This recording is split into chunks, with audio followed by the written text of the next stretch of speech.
No, your eyes do not deceive you. I am actually live, and it's been a while. Hold on, because I'm just making it just intimate for us subscribers. Y'all know how I do. Hopefully, I won't be on that long. But how is everybody today? Happy, what is today? Wednesday? Yes, happy Wednesday. I hope everybody is fine. Everybody except the Diddler. Yes, we are day 16 into the trial. And once again, it did not disappoint. The trial keeps going on and on and on. So let's get into what happened today. Prosecution for me, from what I have heard, because of course I was not in the courtroom, but there are some awesome content creators that are able to get into the courtroom every day, and they are bringing us the tea just like no other, and they are doing a good job. So shout out to all of them, which y'all already know. The host with the most for me is my girl Tisa Tell. So shout out to Tisa because you know I watch her, and this is mostly where I get all of my notes from. I watch her so much that I try not to do her mannerisms because I'm trying to stop saying right because she say right so damn much. And I've noticed I started saying right a lot and I'm trying to stop it. So if y'all see me pausing, it's because I'm about to say right, but I'm stopping myself. So anyway, y'all, let's get into it. For me, prosecution for the win. Bona is what Tisa called her. I don't know who everyone's calling her, but that's not her name. A she is not supposed to be anyone who is trying to stay silent or whatever. So we can say her name. So it's not doxing her if we say her real name. She spells her real name out in court and everything. And so if anyone thinks that that's the case, that is not the case. She is Cassie's friend. This happens to be the friend. Now we talked about this in Hey Boo Hey before. Remember? We talked about this in Hey Boo Hey before. And this is the girl that Diddy dangled by her upper off of a 17-story balcony. Yeah. Remember we talked about that in Hey Boo Hey like a long time ago? Well, obviously it really is true. It was something I didn't even want to believe, but the girl testified in court today that in fact that is something that happened. Came into the crib, banging on the door per usual. You know Diddy, he ain't waiting for nothing. He trying to scare the living daylights out of you right away. So he's banging on the door. He gets in. Homegirl Cassie telling him like go in there. You know he's throwing everything that he can, and Bona is just trying to get away. But she goes onto the balcony, trying to do it so nonchalantly. But he comes off there after her, him being about 5'10", her being about 5'1", picks her up off of the ground and dangles her over the balcony, basically under her arms, but I don't know exactly how, but by her chest. Like how extremely, that's gotta be painful. That's gotta be really, really painful. That's gotta hurt. Even if you a little itty bitty titty committee, that's gotta hurt. And at least she was very well petite and small because it could have hurt a lot more. Or maybe it was easier for him to dangle her even more that way and it was worse for her. Who knows? But just to think off of a 17-story building and he's just here hollering and yelling at you. You don't know whether to, how can you pay attention to what anyone is even saying to you when you are scared for your life dangling from a balcony? It's just so bad. Hi, Chloe. It's just so bad. I don't understand. Can you? Oh, and you got to remember this. She talks about how her and Cassie were. She did not hide the fact that her and Cassie were heavy into drug for party favors. Y'all know that's what I like to try to call them on here. Party favors. And she named about, and thank you for the like, and she named about 16 different party favors that she knew. Cocoa Puff. Can anybody tell me that they knew what Cocoa Puff was before? So Cocoa Puff is a mixture between marijuana and dancing dust. I just learned what dancing dust is. I just learned what that is. I mean, is that angel? Is that the same thing? Like, I'm not a chemist, but I need to learn these things. Now, learning these type of things makes me scared to even go out in the world because I didn't know all of this other stuff was going on out here. I did not know. Look, I was not privy. I was not privy. I just was not. What else goes on? Yeah, and once he picked her up and basically, I guess, done with her over the balcony, he throws her onto the balcony floor where she just knocks herself into furniture, and the furniture is glass. So you know when you run into glass, bump into glass, are thrown into glass, you're gonna have a bruise, right? I said it. Darn it, Tisa. You're gonna have a bruise. So now she got a bruise and she showed the bruise. Pictures of the bruise in court, she showed it. She showed her back. Her back was bandaged up and everything. Like Diddy did a number on her. He did a 1 and a 2 on her, like seriously. And he's telling her go to a chiropractor instead of a doctor. What? I forget the reason behind it that they said, but I was just verklempt. All right, I was very verklempt.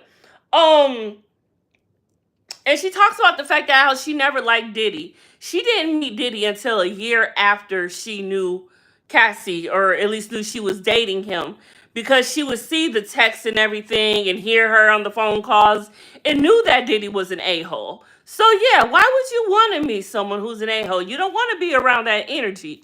I understand. I don't want nobody around me with that energy. So she didn't meet him until a whole year later into Cassie being with him, or at least her meeting Cassie. So that was how that went down. Um Another thing that was talked about, she talked about D-Rock's. D-Rock has been coming up a lot in this trial, and D-Rock is expected to testify. The thing is, we've all been assuming so far that D-Rock would testify for Diddy. That's his boy. That's his ace boon coon. That's okay, Chloe. Come back and watch the rest on replay. You have a good night, darling. That's his ace boon coon, right? That's the second time. Damn it. Anyway, I'm trying, y'all. I'm trying. But he keep coming up a lot. So the fact that he keeps coming up a lot, he's definitely probably going to be testifying. But we think he's been Diddy's homeboy since the beginning of time. So is he going to testify on Diddy's behalf? If that's the case, wasn't it supposed to be, if you're not a witness, you're more than likely going to be a co-conspirator if you know anything, right? Because he knew a lot. I mean, we have text messages of him talking to his brother, because his brother was the security guard at once upon a time for Diddy, and he was there in the midst when Diddy was beating on Cassie and in the lobby of her place one day. Remember that? And what you call it, tried to call and stop him, and he didn't do anything. Yeah, he came up then. He's coming up now. He came up before. So if he testifies for Diddy, that's going to be kind of weird, because I think he could be implicated too at some point. I mean, look, how a RICO case goes, you only see one man on the stand now. Yes, that's correct. But how the RICO case goes is you can get one man now, and then that's how the rest follows. That's how it can usually go. You can put them all together and see what you get, or it can just tumble down. Because if you can prove one thing, that means this is that correct, and you can implement the other people who has something to do with it. That is why Eddie Garcia was so scared, and he took that immunity deal, as he should have, so he would have nothing to do with that whole debacle, because he knew what was up. He knew what was up. He was smart. He stayed smart, but he could have extorted the mess out of Diddy. He could have got mad that Diddy never called him back and just be like, oh, you want to play rough? Okay.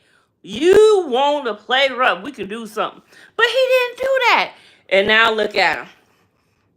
Hey, it is what it is. It is what it is. It is what it is. Another interesting thing that was brought up today is Ray J is also one of Cassie's dealers. What? What? You know what? Ray J always comes up out of I said this like a week and a half ago about something else, but Ray J is always popping up in the most oddest places, but yet it makes a lot of sense. Does that make sense? The most oddest places, but a lot of sense. That is just crazy to me. That is just nuts to me. But I believe it. And now, that doesn't look good for him because you're already putting on him the fact that did you have something to do with Miss Whitney Houston? Then the whole thing of when you were out and about in the world with Miss Wendy Williams right before she went tumbling down her path. And now this. And it just makes sense because Ray J, you've been acting real funny and strange lately. Real funny and strange. So it makes sense. You've been going through a lot and maybe you don't know how to handle it. And maybe that's why. Maybe that makes sense right now. We're going to go with that, sir. We're going to go with that. We're going to go with that.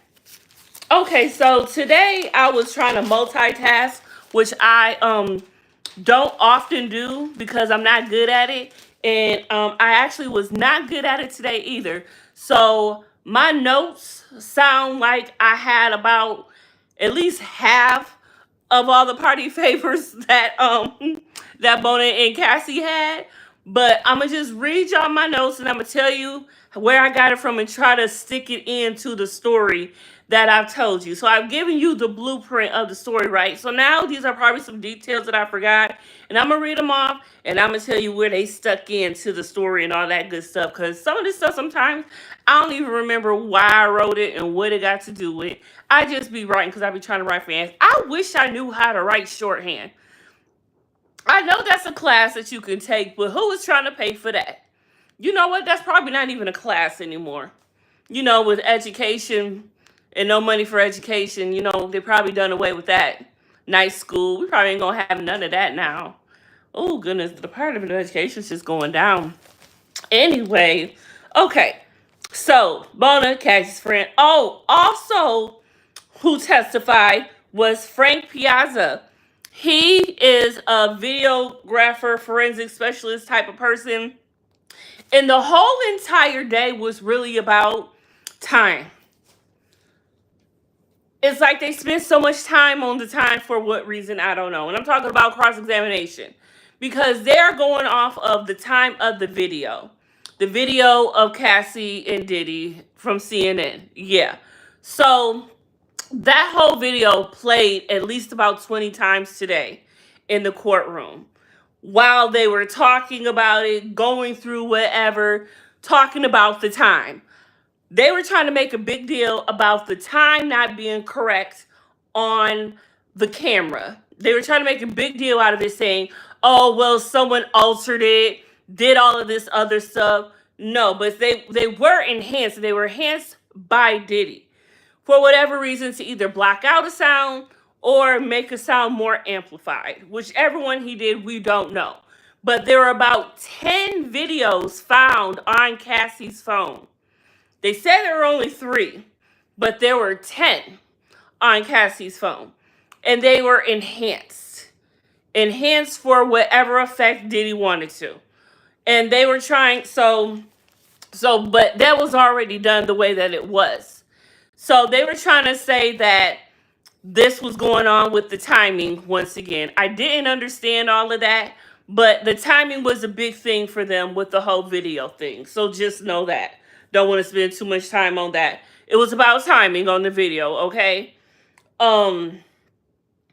There was also a cell phone that they got for Diddy that they found in Star Island. And that is where some D-Rock's text messages were on there. And it was D-Rock when he was tending to Cassie after Diddy had one of Diddy's beatdowns, where he had to go ice her face. And he talks about how he's icing her face. And he's talking about how she's asking for him and all of this other stuff. And she goes on to talk about how what Diddy would tell him to tell Cassie. like just totally putting on an act, like tell her I'm through with her, or is she mad, ask her are we together or not. Just the most dumbest questions, just gaslighting out of control, while this woman is just healing from just getting beat down by you, and you talk about I ain't effing with her.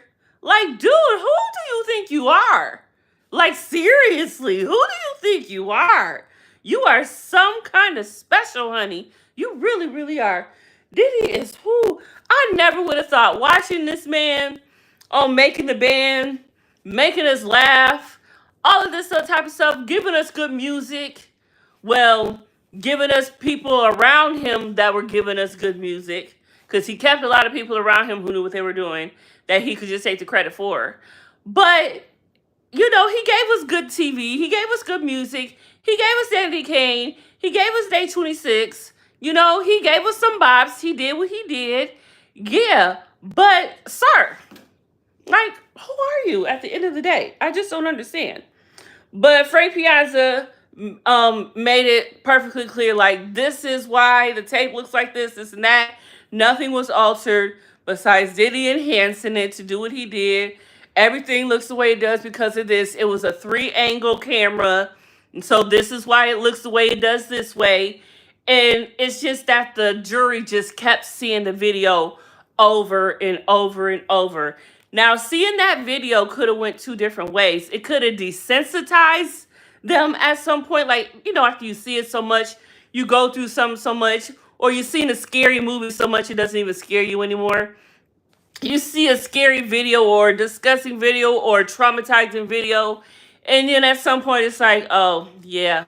But it could also be to the other side of the mind, who are those who will watch this video and see something different every time, notice something different every time, feel a different emotion about it every time. So it could go either or. But to keep on playing it, it's keeping the video in his head, in all of the jury's head. And another thing about the jury, they were absolutely captivated by Bona's testimony. And usually they are like half asleep, talking crap on the side, passing notes, making funny faces, or just staring into Brian Steele's eyes all day, whatever they choose to do.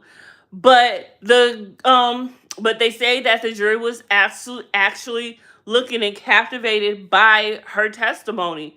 So she obviously did a good job. However, what they could try to discredit her on is the fact that, hey, she just testified about how much her and Cassie used to do party favors together. Can we take her word for it? Like, can she really remember? Does she really remember? Can we trust, an addict or whatever? But she's been clean. She's been clean for a long time. There was a time, she said, where she did ketamine for 8 hours straight with them. And she said after that, she said she was done. You know how when you drink so much, sometimes you be like, I ain't ever touching alcohol again? Yeah, she really had that moment, but with ketamine, and she really went and got clean and never went back. That's crazy. You never went back. And she used to get deal the party favors to Cassie. And it said that Diddy once deal to her or something along those lines of something like that. But like they said, remember there was a point where Diddy maxed out, where he could no longer get any more pills or anything in his name. So he had to start getting it in other people's name. Remember, he got some in Black. He was getting it in Frank Black. You see, when they raided him, when they raided Star Island, you saw a prescription bottle that had the name Frank Black on them. That's illegal. They need to follow that doctor, that clinic, or wherever they got that from.